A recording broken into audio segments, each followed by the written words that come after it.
Welcome back. World leaders have concluded a summit on the civil war in Libya. They've agreed a tentative truce in Tripoli over the past week should be turned into a permanent ceasefire to allow a political process to take place. I want to get the very latest now with regards to the developments at this summit. Ira Spitzer joins us now live from Berlin. He's our correspondent there. Ira, very good morning to you. What are some of the biggest takeaways from the summit?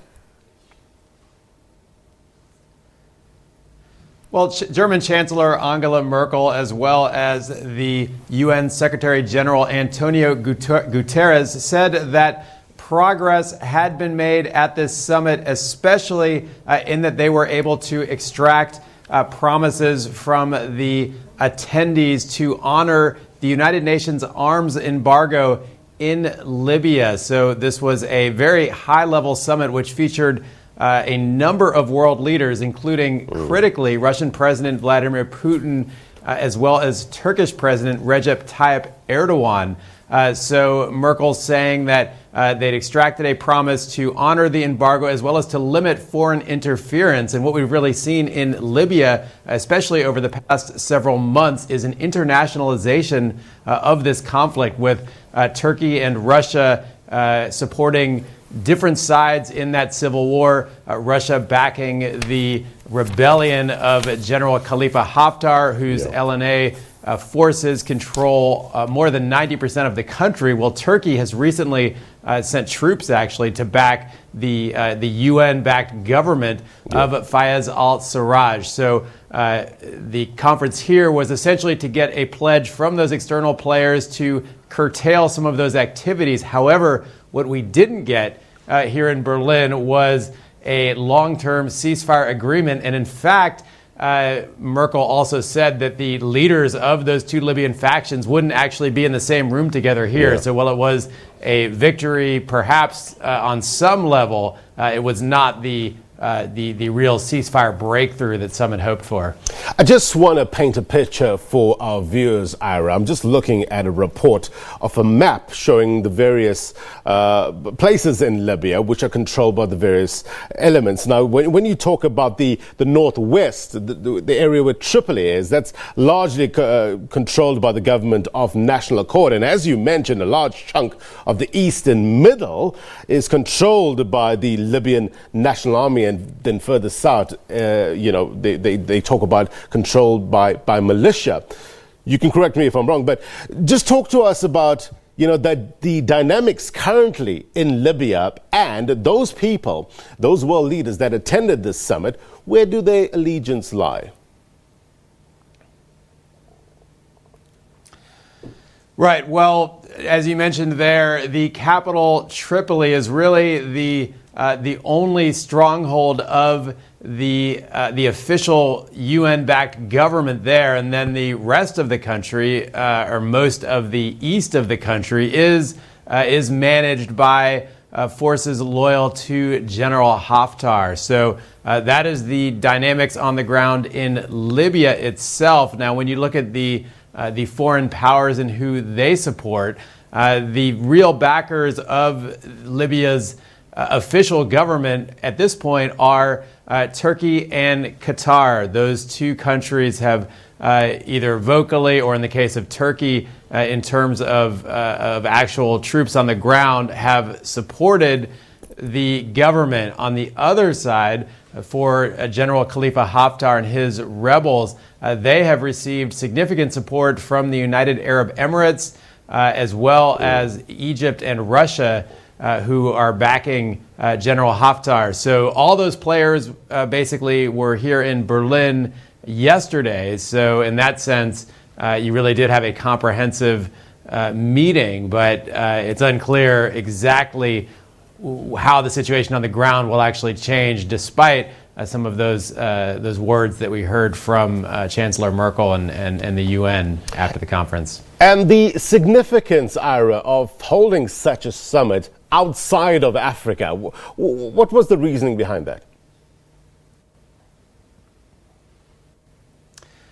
Well, I think when you look at the location of the summit and the people involved, and there was African representation from the African Union was represented, as well as the DRC, the Democratic Republic of the Congo, was their leader was here in Berlin. But besides that, the major players were from outside of Africa. Also, Egypt and Algeria were here as well. But the major players are from outside Africa, and what I think this really indicates is how important strategically Libya really is, not only just in Africa, but for the entire world. And the reasons for that are both its location at the northern tip of Africa, on the Mediterranean as this key gateway for irregular migration to Europe. Because of the lawlessness in Libya, it really has become a haven for people smugglers. And Libya has significant oil and gas resources. So those are the reasons that the countries outside of Africa now appear to have really stepped into the Libyan conflict, for better or worse.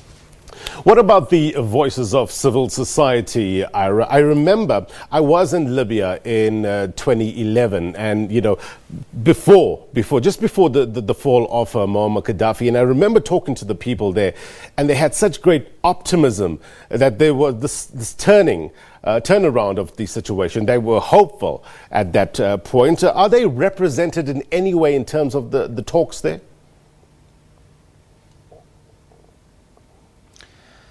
Well, that's a great question, and it certainly is perhaps more than anything a tragic situation when you look at the toll that this conflict has taken on the Libyan people.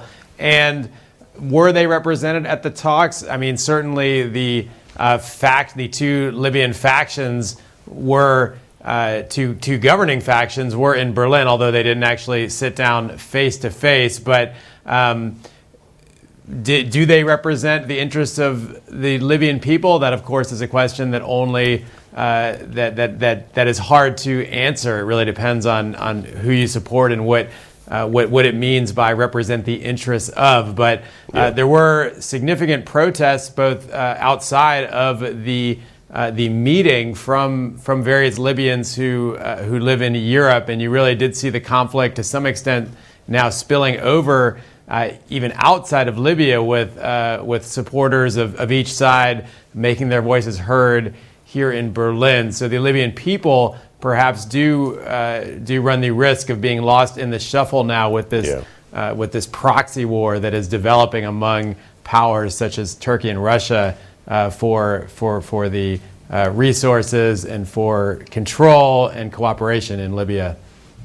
So what's next, Ira? What's phase 2 of this summit?